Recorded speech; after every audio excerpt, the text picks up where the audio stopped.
mystical power. Meanwhile, one by one, those who had sought his death were tracked down and killed. Throughout the Caribbean, Bob's people knew, verse by verse, the legend of Ham, one of Noah's 3 sons. In Genesis chapter 9 it is said, "And Ham, the father of Canaan, saw the nakedness of his father, and told his 2 brethren without." It was believed that Ham's first brother, Japheth, started the white race in Europe. His second, Shem, fathered the peoples of Asia, and Ham brought his curse to all his descendants in Africa. Ham get a curse. Ham must come and cleanse himself of the curse. So when him see a chance to get back his birthright, which is his land, Mother Africa, Mother Ethiopia, Father Ethiopia, anything, then he must have to decide whether he's going to stay and go down with Babylon or he's going to go home. Because Babylon must fall. Yeah, because the Bible says Israel was once a solid, unified nation, and then they started to intermarry and do all kind of things, worship false gods.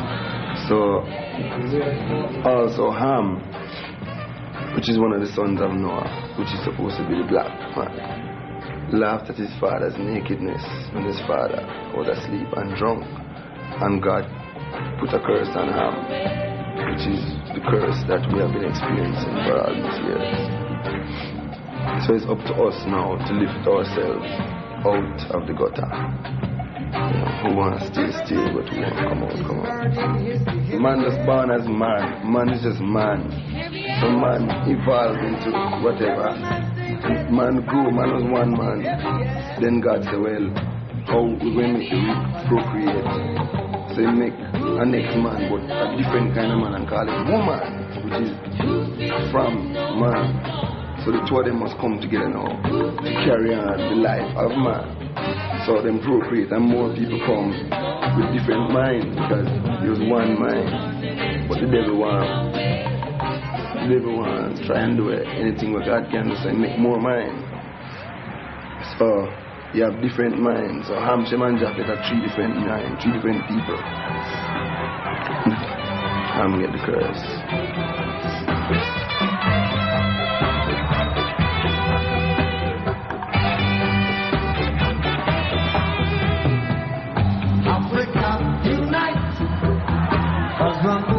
Right out of Babylon, and we're grooving to our father's land. Bob warned that no matter how hard the black man tried, he could never escape his fate.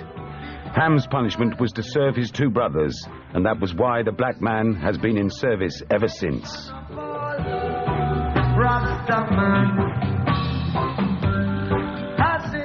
Yeah, because the curse, it states in the Bible that the curse said, you shall serve Shem and Japheth, you shall be their servants. I mean, who serving who? Rasta man. We are the children of the I am one. Well, Africa is not an African word, you know. There is no such word in any African language as Africa. So therefore, you know, Ethiopia, you don't say Africa in the Bible. Ethiopia, the whole Africa was once Ethiopia, but them come and call it Buchanan, Mozambique, Angola, just Africa. Pleasant it would be before God and man to see the unification of all Africans. Marcus Garvey said it.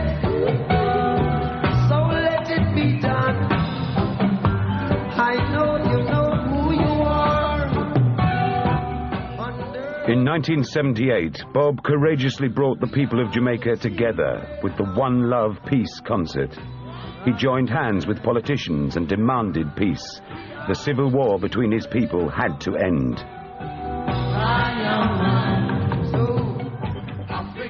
Later, in the serenity of his beloved countryside, Bob meditated and came to the realization that all races could come together if only they would turn to Jah. All right, the roots. Roots. Rastafari are the rule. Rastafari are God, you know. See, you know, that's God for one people and it's still. My God for all people. See? My God for all people. So, this is the struggle we have now. Because God not partial. God black. See? God black. And him not partial. Man, I'm a God for the China man. And I'm a God for the Indian. And I'm a God for the white man. And I'm a God for the black man. The teachings of Vernon Carrington, or Gadmon as he was commonly known, increasingly influenced Rasta thinking. As leader of the influential 12 Tribes of Israel sect, he taught that the human race had been divided into 12 tribes, and that from these, the chosen 144,000 would be saved on the Day of Judgment.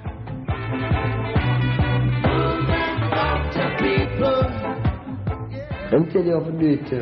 Says 12 tribes. Show you it's easy. It's 12 months. 12,000. It's easy. 12,000 from every month. You get 144,000. I deal with the one thing. It's all over. God power come from it and everything finished. At one time we never know these things. So we're glad we know them today. So you can see everything really come near and near. And what we are saying, it's always not the Bible, it's not something new. It's something not the Bible. Gadman also told of how the white man had rewritten the Bible to fit his own beliefs, such as replacing the Egyptian calendar with that of the Romans. And so God not partial because the Bible, because the King James edit one of them, the King James version, but the truth remains the same. It might kind of change it. Like he wouldn't put the 12 months straight, he put January and put December next. So, you know what I mean, you couldn't really know. You have to know it's 8 May, June. You know, tricky. We have to study to find out. Well, here goes a man who studied named Gadman from Jamaica. Even though Selassie was assassinated in a bloody coup in 1974, Bob and all Rastas were convinced that he still lived on. To them, Selassie was God, and no man could kill God. No, Haile Selassie can never die. Saying, Haile Selassie can't die. The man who creates life can't die. Because, you know, it's just true. It's Christ him come as the King of Kings, you know. So guy can't overthrow him. Bob also believed that one day Selassie would rule the earth and shine the light of truth to all those who would turn to him. That's the idea, you know. That's the idea. Be not afraid, because Christ's government shall rule the earth. You know, Christ's government shall rule the earth. That means, as any idea, the repatriation of going to Africa, restore our father roots. Because then I hold it. Because even in Ethiopia, you know, a man lives so near to his majesty that him never see him as who he is. Him broken down to like as man.